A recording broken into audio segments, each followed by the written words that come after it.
not on.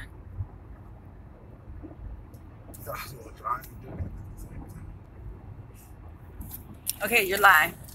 Yeah, man, I want to touch up on a few things in regards to this NFL anthem protest. You know, I'm driving in the car taking the kids to school, so I thought I'll educate them one time. First and foremost, I used to love sports when I was a kid coming up, but once I became a teenager, I never partook in sports because the way that I was raised and some of the things that I experienced socially, I just find it odd being under the tutelage of white males. So I never partook in sports, you know, and I always questioned the minds and the motive behind a young man who's under the tutelage of white males from age 14 all the way up into his 30s, you know, from high school to college professional sports, because you definitely have a social disconnect, but when it comes to sports, it always seems to be something that bridges the gap. And the reason why there's something that bridges that gap is because it's about money.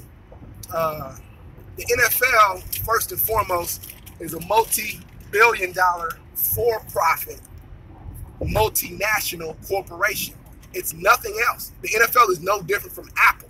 The NFL is no different from Google, Amazon. They're a corporation. The NFL, the NBA, all these American sports leagues. But I can tell you one thing about these American sports organizations is that they're the only organization in America that make you pledge allegiance or stand for the national anthem before you go to work. You know, it's basically they're making a profit off of so-called patriotism. And that's pretty much what the NFL has been doing for years. They're selling patriotism. You're not going to find no company, not even the truck industry, or even where these Caucasian alt-right white nationalist men work. They don't pledge allegiance before they go to work. But that's a whole nother story, because the NFL is selling patriotism. So a lot of white people are offended over people taking a knee for the flag, and there's few African Americans that's offended, some Latinos, just a lot of people are offended saying that they're disrespecting the flag. First and foremost, if we're all American and it's my flag, I got a right to take a knee for it anyway. I could do what the hell I want to do. But that's not the case. They're offended because they don't view that as the black man's flag. It's like, how dare you do that to our flag? Not how dare you do that to your flag. How dare you do that to our flag?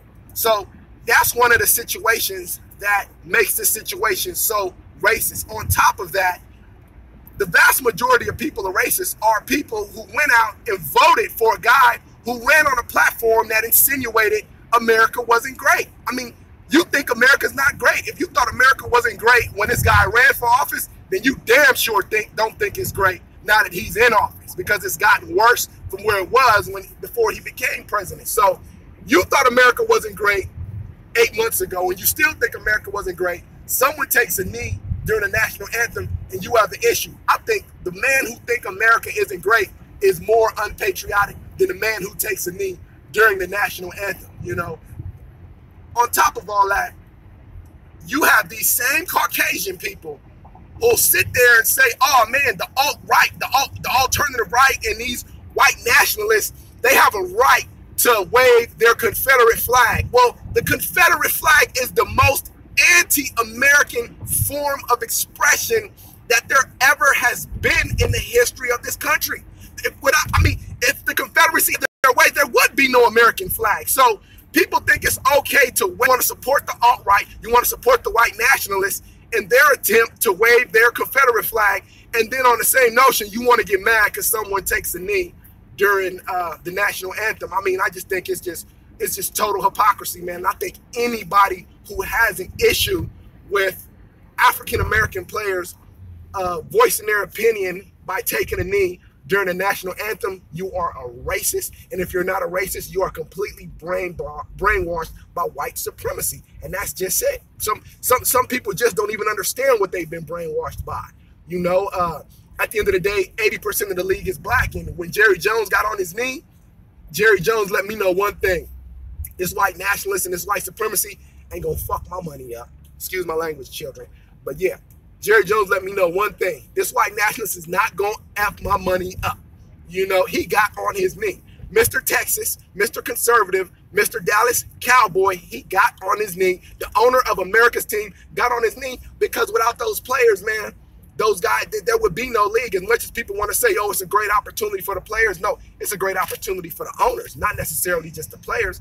This is more of an opportunity for the owners, because the owners, they run the league, you know, and they need that talent. If you take that talent of people who's not men, then you have a bunch of Harvard kids from Harvard, Princeton, and Yale out there running and playing ball, and it really wouldn't look pretty.